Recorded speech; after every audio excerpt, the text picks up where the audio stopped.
Hey guys, welcome back to channel. This is KP Question Bank. So in we discuss about the 4th semester BSc Chemistry core course Organic Chemistry 2022 question paper and explain cheyamone. Section A barna 3 mark question. The first question is it's an important question. Inductive effect num mesomeric effect num distinguish cheyiduka. It's an important question. Video full ID കാണാൻ ശ്രമിക്കുക. Important questions പറയുന്നുണ്ട്. The second one പറയുന്നത് carbons നെ കുറിച്ച് എഴുതി കൊടുക്കുക. The third one പറയുന്നത് chlorobutonic acid ലെ ഏതാണ് most acidic നെ എഴുതി കൊടുക്കുക. അതേപോലെ തന്നെ അതിനെ justify ചെയ്തു കൊടുക്കുക.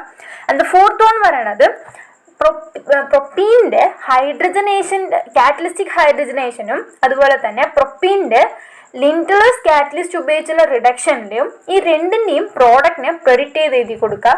ആൻഡ് ഫിഫ്ത്ത് വൺ പറയുന്നത് ടെർമിനൽ ആൽക്കീൻസിൻ്റെ അസിഡിസിറ്റിനെ കുറിച്ച് എഴുതി കൊടുക്കുക.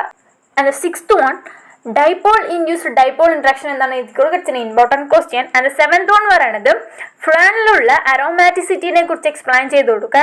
ആൻഡ് ദ എയ്ത്ത് വൺ എന്താണ് അസൂലിൻ എഴുതി കൊടുക്കുക. It's an important question. And ninth one സൈക്ലോപെൻഡഡൈലിൻ്റെ ആനിയോൺ പറയുന്നത് അരോമാറ്റിക് ആണ്, പക്ഷെ അതിന്റെ കറസ്പോണ്ടിങ് കാറ്റോൺ പറയുന്നത് അരോമാറ്റിക് അല്ല. അതിന്റെ റീസൺ എന്താണെന്ന് എഴുതി കൊടുക്കുക. It's an important question. And the tenth one CC carbon ബോണ്ടിന്റെ ബോണ്ട് ലെങ്ത് ബെൻസീൻ്റെ ബോണ്ട് ലെങ്ത് പറഞ്ഞത് 1.39 ആണ്. അതിനെക്കുറിച്ച് എക്സ്പ്ലെയിൻ ചെയ്ത് കൊടുക്കാം. ആൻഡ് 11th വൺ പറയുന്നത് ബെൻസീൻ ഇന്റർമീഡിയറ്റ് എങ്ങനെയാണ് ഫോം ചെയ്യുന്നത് എഴുതി കൊടുക്കുക. 12th വൺ എങ്ങനെയാണ് ഒരു ബെൻസീൻ ക്ലോറോബെൻസീനായിട്ട് കൺവേർട്ട് ചെയ്യുന്നത് എഴുതി കൊടുക്കുക. അപ്പോൾ ഇതാണ് section A. Next section B. Section B പറഞ്ഞ 5 mark questions. 13th one Markovnikov's റൂളിനെ സ്റ്റേറ്റ് ചെയ്ത് കൊടുക്കുക. അതിൻ്റെ ഒപ്പം തന്നെ മെക്കാനിസം എഴുതി കൊടുക്കുക. It's an important question. And 14th one പറയുന്നത് RS സിസ്റ്റത്തിന്റെ അസൈക്ലിക് ഒപ്റ്റിക്കൽ ഐസോമറിക്കിന്റെ നോമൻക്ലേച്ചറിനെ കുറിച്ച് എഴുതി കൊടുക്കുക. അതിന്റെ ഒന്ന് പറയുന്നത് അസമെട്രിക്കൽ കാർബൺ ആറ്റം ആയിരിക്കും. 15th വൺ എന്താണ് മേസോ കോമ്പൗണ്ട് എന്ന് എഴുതി കൊടുക്കുക, ഒരു എക്സാമ്പിൾ വെച്ച്. അതിൻ്റെ ഒപ്പം തന്നെ എങ്ങനെയാണ് ഒരു മേസോ കോമ്പൗണ്ട് റസമിക് മിക്സറിൽ നിന്ന് വ്യത്യസ്തമാവുന്നത്. അത് 16th വൺ പറയുന്നത് ആൽക്കലി ഫ്രീ റാഡിക്കലിന്റെ first degree, second degree and third ഡിഗ്രീൻ്റെ സ്റ്റെബിലിറ്റിയെ കുറിച്ച് ഡിസ്കസ് ചെയ്തെടുക്കുക. It's an important question. 17th one ഒരു സ്യൂട്ടബിൾ എക്സാമ്പിൾ വെച്ച് ചെറിക്സ് ഹൈഡറൻസിനെ കുറിച്ച് എക്സ്പ്ലെയിൻ ചെയ്ത് കൊടുക്കുക. 18th one Friedel Crafts acylation റിയാക്ഷൻ്റെ മെക്കാനിക്സിനെ കുറിച്ച് എക്സ്പ്ലെയിൻ ചെയ്ത് കൊടുക്കുക. It's an important question. 19th one aromatic electrophilic substitution റിയാക്ഷൻ്റെ മെത്തേഡ് ഡയറക്റ്റിനെ കുറിച്ച് ബ്രീഫായിട്ട് നോട്ട് ചെയ്ത് കൊടുക്കുക.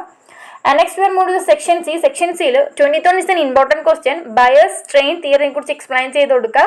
അതിൻ്റെ ഒപ്പം തന്നെ അതിൻ്റെ മെറിറ്റ്സും ലിമിറ്റേഷനും എഴുതി കൊടുക്കുക. ആൻഡ് 21 A സെക്ഷൻ എന്ന് പറയുന്നത് ഒരു ആൽക്കീനിലുള്ള ഡബിൾ ബോണ്ടിന്റെ പൊസിഷനെ ലൊക്കേറ്റ് ചെയ്യാനുള്ള ഓസോൺ ലയാസിസിന്റെ ആപ്ലിക്കേഷനെ കുറിച്ച് ഇല്ലുസ്ട്രേറ്റ് ചെയ്ത് കൊടുക്കുക. ആൻഡ് സെക്ഷൻ ബി ഒരു സ്യൂട്ടബിൾ എക്സാമ്പിൾ വെച്ച് ഓക്സോ മെറിക്കുറേഷൻ റിയാക്ഷനെ കുറിച്ച് എക്സ്പ്ലെയിൻ ചെയ്ത് കൊടുക്കുക.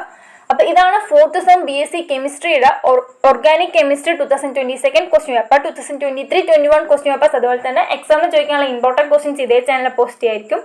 Thank you for watching this video.